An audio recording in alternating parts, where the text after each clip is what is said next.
Blood and hair clippings looked the same when they hit a dirt floor. Swept into the corner, forgotten. They called her the Bay's barber, just a girl with shears and a quiet smile. They didn't know she had 3 silver stars and a confirmed kill count higher than their entire platoon. Dust coated everything in Outpost Bravo. It tasted like chalk and old iron, clinging to the back of your throat no matter how much tepid bottled water you drank. Rachel Carver wiped down the vinyl seat of the barber chair with a rag that had seen better years, let alone days. The clippers buzzed in her hand. It was a steady, mechanical drone that cut through the background noise of laboring diesel generators and the distant, rhythmic thumps of mortar practice. In the chair sat Beckett, 22 years old. Built like a brick outhouse, but possessed the nervous, twitchy energy of a kid who hadn't yet figured out that high-velocity rounds didn't care about his high school football trophies. "Just a tight fade, Rach," Beckett said. His eyes locked onto the cracked mirror, duct-taped to the wooden tent pole. "Leave a little on top. Got a bad feeling about this valley run tonight." Carver didn't say anything right away. She just adjusted the guard on the clippers. The cool metal touched the nape of his neck, and she felt the rigid tension in his muscles. "Bad feeling?" she asked. Her voice was flat, devoid of the motherly coddling these boys usually wanted from the only civilian female within 200 miles.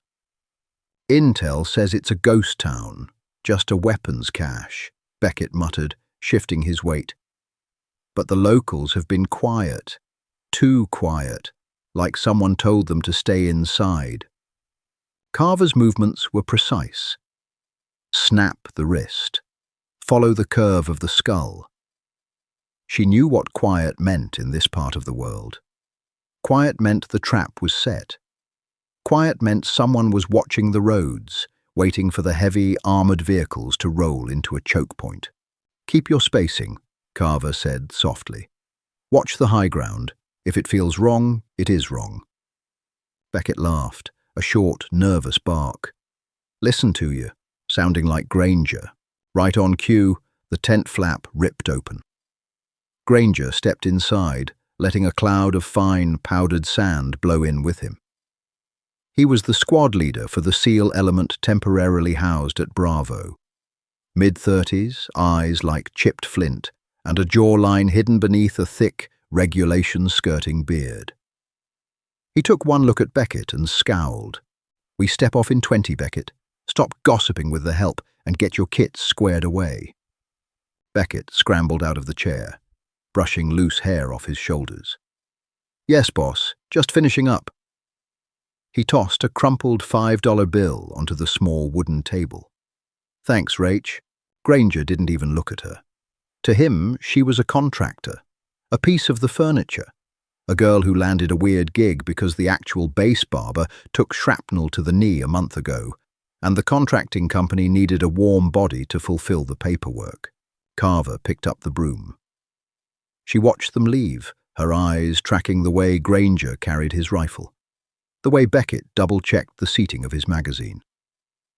They were good, but they were arrogant, the deadliest combination in a combat zone. She swept the hair into a neat pile. Dark curls, blonde strands, the dust of the desert. She scooped it into the trash and set the broom aside. Her official title on the base manifest was Morale, Welfare, and Recreation Specialist. Her actual title, the one locked in a black folder inside a Pentagon vault, was Chief Special Warfare Operator. Rachel Carver, Tier 1, JSOC.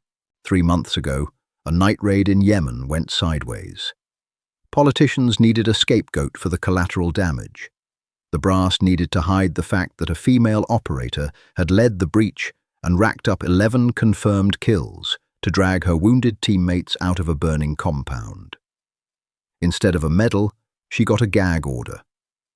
They benched her, stashed her in this miserable, forgotten forward operating base until the congressional oversight committees got bored and moved on to the next scandal. The barber job was meant to be an insult. a way to humble her. A desk jockey commander in Washington thought she'd quit. She didn't quit. She took the shears. Idle hands made for a loud mind, and Carver didn't like it when her mind got loud.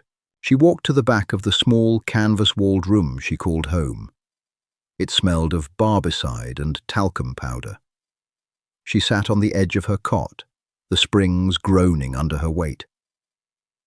Outside, the heavy churn of armored tires began to vibrate the ground. Granger's team was rolling out. Carver reached under her mattress and pulled out a small, encrypted radio receiver. It looked like a bruised brick. She clicked the dial, scrolling past the base frequencies until she found the encrypted tactical channel used by Granger's element. She set it on the makeshift bedside table, lying back and staring at the canvas ceiling. She wasn't supposed to have it. She wasn't supposed to care. But as the sun began to dip below the horizon, painting the brutal landscape in shades of bruised purple and violent orange, Carver listened to the static. Waiting, night fell hard in the desert. The heat bled up from the sand, leaving the air freezing and thin. Carver sat in the dark. The only light in her hooch was the tiny, glowing green LED of the encrypted radio. For the first 2 hours, the chatter was routine. Call signs, checkpoints, the mundane language of men navigating a hostile world in the dark. Then the tone shifted. Bravo TOC, this is Voodoo 1. We are at the target building. No signs of life. Moving to breach. That was Granger. His voice was tight. Carver sat up, swinging her legs over the edge of the cot. She didn't need to be in the Tactical Operations Center to see the layout. She knew the Al-Qadar Valley. It was a bowl. Steep ridges on 3 sides, a single dirt road winding through the middle. A perfect place to die. Breach is good, moving inside. 10 seconds of silence. 10 seconds in combat is an eternity. Carver's jaw clenched. Contact, contact, heavy fire from the second deck. The radio exploded with noise. Gunfire, chaotic and deafening, bled through the microphone. Someone was screaming. It didn't sound like Beckett. It sounded like Finn, their heavy weapons guy. Voodoo 1 to TOC. It's an ambush. They were waiting in the walls. We have one down, taking heavy PKM fire from the ridges. We need immediate suppression. Grid 095 Alpha. Carver stood up. She walked out of her tent and stood in the cold night air. The base was suddenly awake. Sirens blared. Men jogged past her, boots crunching on the gravel, completely ignoring the quiet barber standing in the shadows. She walked toward the command tent. The flaps were tied back, soldiers clustered around the entrance. She slipped into the back of the room, melting into the dim lighting. Major Stanton stood at the center table, staring at a monitor showing the grainy black and white feed from an overhead drone. Stanton was an administrator playing soldier, a logistics officer who had never been shot at. Right now, he was sweating through his uniform. "Where is the QRF?" Stanton yelled, his voice cracking. A radio operator, pale and wide-eyed, looked up. "QRF just hit an IED en route Tampa, sir. First truck is disabled. They are taking small arms fire. They can't push through to Voodoo 1. Air support, get me a TENS. Weather is grounding the birds out of Bagram, sir. Dust storm moving in from the north. Best ETA is 40 minutes. On the speaker, Granger's voice crackled again. It was laced with panic. The arrogance was entirely burned away. "TOC, we are boxed in. They are maneuvering on us. I'm counting at least 40. No, 50 heat signatures. They're moving down the ridge. They're going to overrun us." Stanton stared at the screen. 52 distinct white dots swarmed on the thermal imaging, closing like a noose around a single, small mud brick structure where 4 white dots were huddled. "Hold your position, Voodoo 1, Stanton said into the mic, his voice hollow. We are working on a solution." We don't have time for you to work on anything, Stanton, Granger roared over the sound of incoming fire. Beckett is hit bad, arterial bleed. If we don't get extract in 10 minutes, we are all dead. Carver looked at the screen. She mapped the terrain in her head. The dirt road was blocked, but the dry riverbed, the wadi that carved through the back of the valley, was clear. It was too narrow for a Humvee, too rugged for a standard truck, but not for a dirt bike. She stepped backward, slipping out of the command tent as quietly as she had entered. The walk back to her hooch took 30 seconds. She locked the flimsy door behind her. She pushed the cot aside. Underneath the thin rug covering the dirt floor was a piece of plywood. She dug her fingers into the edge and ripped it up. A black Pelican case lay buried in the dirt. Carver popped the latches. The smell of gun oil, clean and sharp, hit the air. Bureaucracy could take her rank. It could take her career, but it couldn't take her gear. She stripped off the oversized flannel shirt and the baggy denim jeans. She pulled on a pair of Cry Precision combat pants, a long-sleeve combat shirt. She dragged the heavy plate carrier over her head, feeling the familiar, suffocating weight of the ceramic armor settling against her ribs. She reached into the case and pulled out her weapon. A heavily modified short-barreled carbine, suppressed, equipped with a thermal optic. It was a ghost gun, untraceable, built for the kind of work the government denied doing. She slapped a magazine into the well, racked the charging handle, the brass casing seated with a metallic clack that sounded like absolute certainty. Next came the belt, med kit, tourniquets, flashbangs, frag grenades. She strapped a suppressed sidearm to her thigh.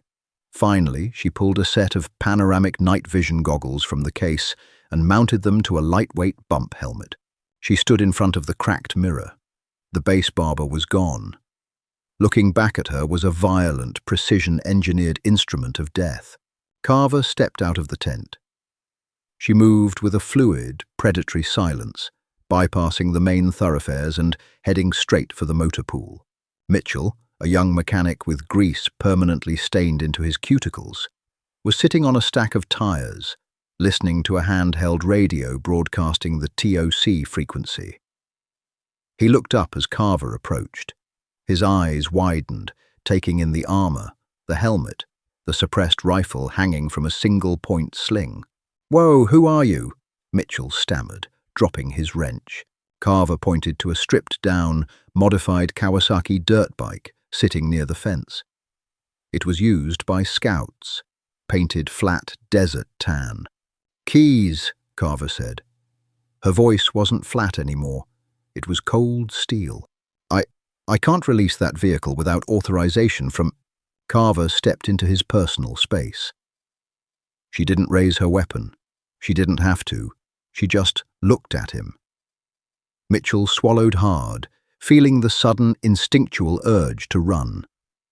He reached into his pocket and handed over the keys. "Open the east gate," she ordered.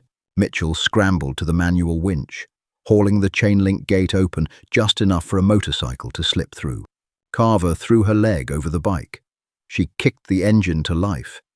It idled with a low, aggressive growl. She pulled the night vision goggles down over her eyes. The world shifted into a hyper-detailed, glowing green landscape. Granger and his boys were 3 miles away, surrounded by 52 men who wanted to mount their heads on spikes. Carver dumped the clutch. The bike spat a rooster tail of sand and shot into the pitch-black desert. She had 10 minutes to cheat death. Riding blacked out under night vision is an exercise in managed terror. The world is bathed in a flat, monochromatic green phosphor. Depth perception vanishes. Every shadow looks like a trench. Every bush looks like a boulder. Carver pushed the Kawasaki to the edge of its suspension travel, tearing through the dry riverbed at 40 miles an hour. The wind bit through her combat shirt, freezing the sweat on her forearms. She didn't feel it. Her mind was already 3 miles ahead, calculating angles, bullet drop, and the miserable geometry of a 4-on-52 firefight. The wadi walls grew steeper, funneling the sound of heavy gunfire down toward her. The sharp, mechanical crack, crack, crack of 5.56mm M4s was being drowned out by the heavy, rhythmic thumping of AK-47s and the terrifying, tearing canvas roar of a PKM machine gun. Granger's boys were getting chewed to pieces. Carver killed the engine 200 yards downwind of the objective. She let the bike slide out from under her, catching it before it hit the rocks to prevent the metallic slap of the frame against stone. Silence was her only armor now. She unclipped her rifle. The suppressed, short-barreled carbine felt like an extension of her own nervous system. She clicked the thermal optic on. She scrambled up the steep, jagged scree of the wadi wall. Her boots found purchase on loose shale, moving with a deliberate, agonizing slowness. One dislodged rock would echo like a gunshot in the frigid valley air. She crested the ridge and flattened her body against the freezing dirt. Below her, the killing field unfolded in glowing white thermal signatures. Granger's squad was pinned inside a crumbling, L-shaped mud brick compound in the center of the valley floor. The roof was already caved in. Two white blobs, men, were huddled in a corner. One was prone, likely returning fire. The fourth was a smear of heat on the floor. Beckett. His life was literally bleeding out, the arterial warmth painting a bright, glowing pool on her thermal screen. Surrounding them, the enemy had established a textbook horseshoe ambush. They held the high ground on the opposite ridge and were methodically maneuvering a flanking element down the western slope to pinch the compound shut. The fighters were relaxed in their movements, arrogant. They knew they had the trapped Americans vastly outnumbered. They were taking their time, letting the PKM gunner suppress the ruins while the assault team moved in for the execution. Carver settled the stock of her rifle deep into the pocket of her shoulder. She breathed in the smell of dry earth and cold sage. 52 against 1. She didn't look at the whole picture. Looking at the whole picture induced panic. She broke the battlefield down into manageable, lethal fractions. First priority, the heavy weapon.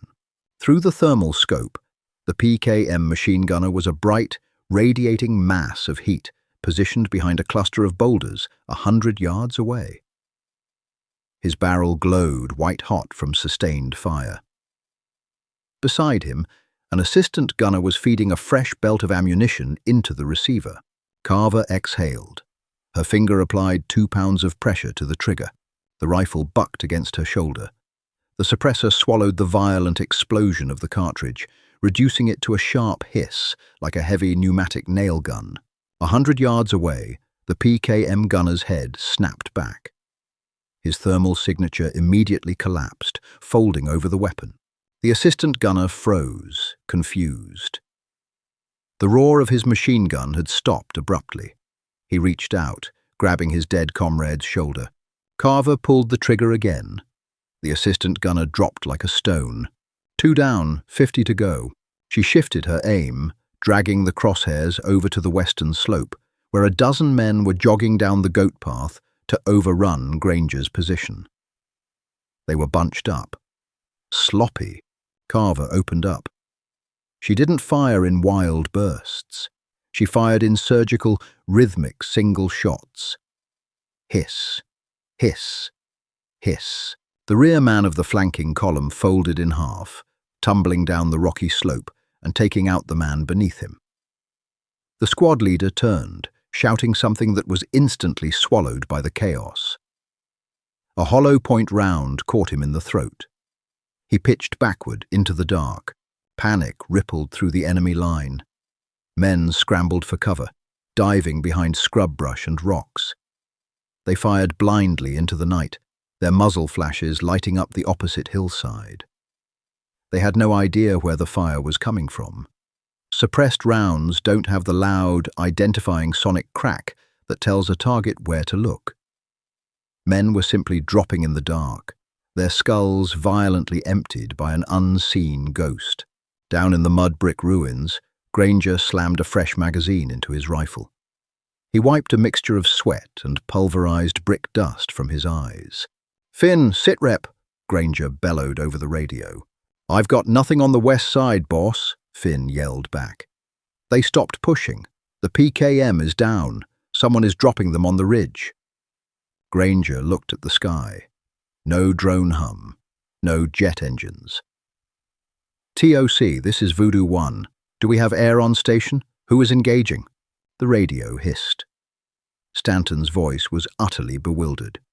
"Negative, Voodoo 1. Air is still 30 mics out.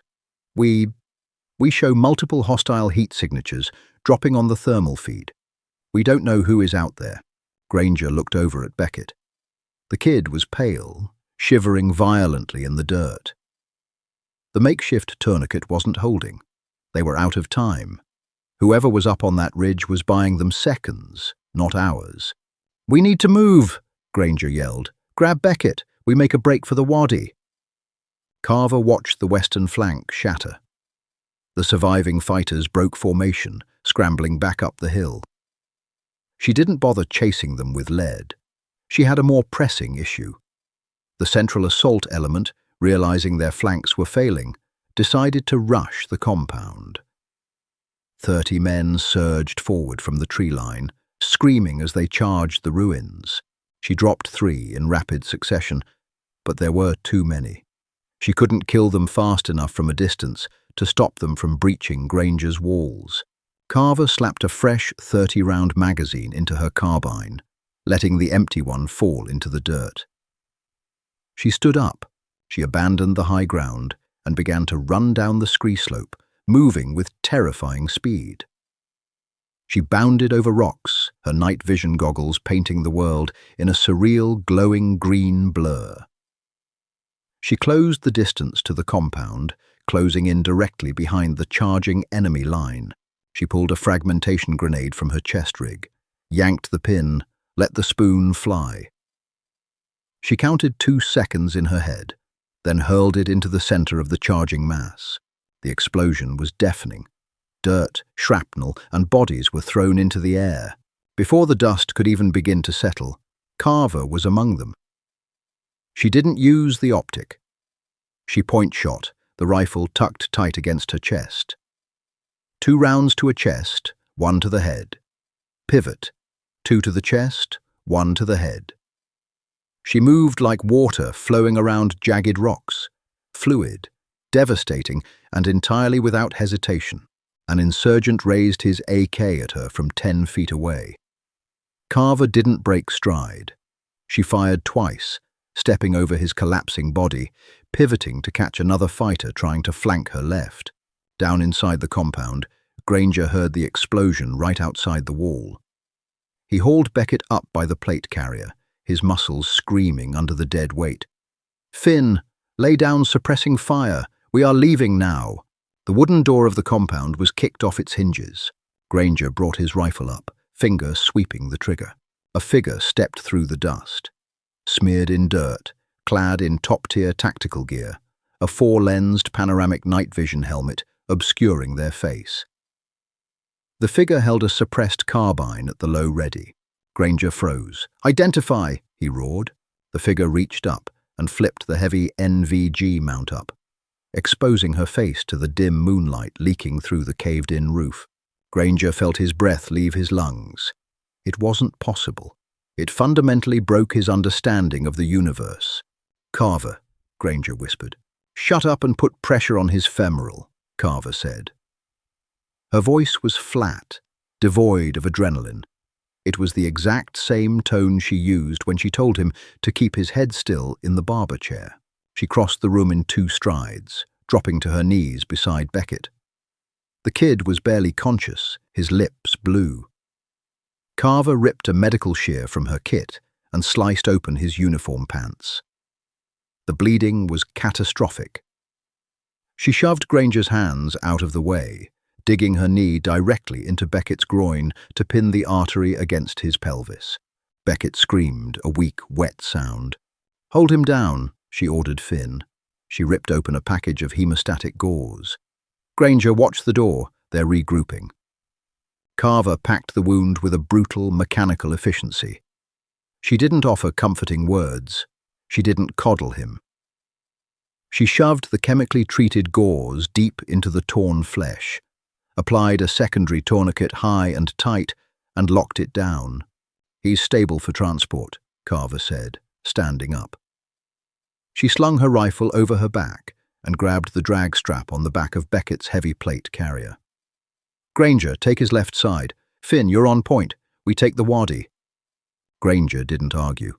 The arrogant squad leader was entirely gone, replaced by a man who recognized apex authority when he saw it. He grabbed Beckett's other shoulder. "Move," Carver commanded. They burst out of the compound. The enemy forces were in complete disarray, leaderless and terrified of the phantom that had slaughtered their assault line. Finn laid down a withering burst of covering fire as Carver and Granger hauled Beckett toward the steep drop-off of the dry riverbed. Rounds cracked the air above them, snapping like angry whips, but the fire was inaccurate. Blind panic. They slid down the scree slope into the wadi. The heavy rock walls swallowed them, cutting off the line of sight from the valley above. They dragged Beckett for 3 miles. Muscles burned, lungs tasted like blood, but nobody stopped. Nobody complained. Carver set the pace, her eyes scanning the dark, her rifle back in her hands the moment the terrain leveled out.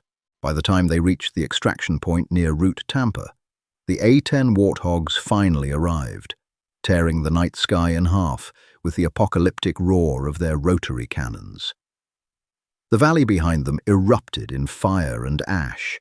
A pair of armored medical Humvees were waiting. Medics swarmed Beckett, loading him onto a stretcher and shoving him into the back of the truck. Granger stood in the dirt, his uniform soaked in Beckett's blood.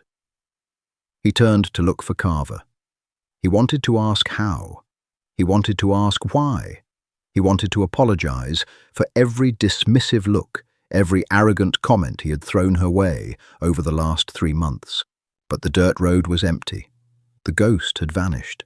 2 hours later, the sun crept over the horizon, painting Outpost Bravo in a sickly, pale yellow light. The base was buzzing with chaotic energy. Medevac choppers were spooling up.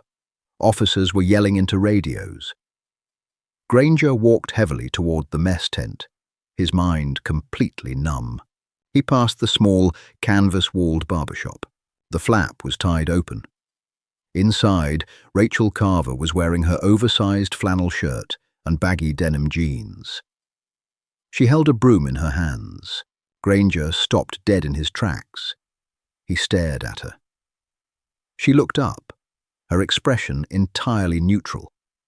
There was no sweat on her brow, no blood on her clothes, just the base barber doing her morning chores. "Heard Beckett made it through surgery," Carver said softly. She pushed a small pile of dust and hair across the plywood floor. Granger swallowed hard. The silence stretched between them, heavier than any armor plate. "Yeah," Granger finally rasped. His voice shook. "He made it. Thanks to the QRF." Carver stopped sweeping. She looked him directly in the eyes. For the first time, Granger saw the absolute, terrifying stillness behind her gaze. The deep, cold waters of a killer who needed no recognition. "That's good," Carver said, returning to her broom. "He owes me $5 for the fade. If this gritty, boots-on-the-ground story kept you on the edge of your seat, hit that like button and subscribe for more relentless military fiction." What did you think of Carver's absolute refusal to leave those men behind? Drop your thoughts in the comments below. Don't forget to share this video with anyone who respects raw, unapologetic action and the quiet professionals who do the heavy lifting in the dark. Turn on notifications so you never miss an upload.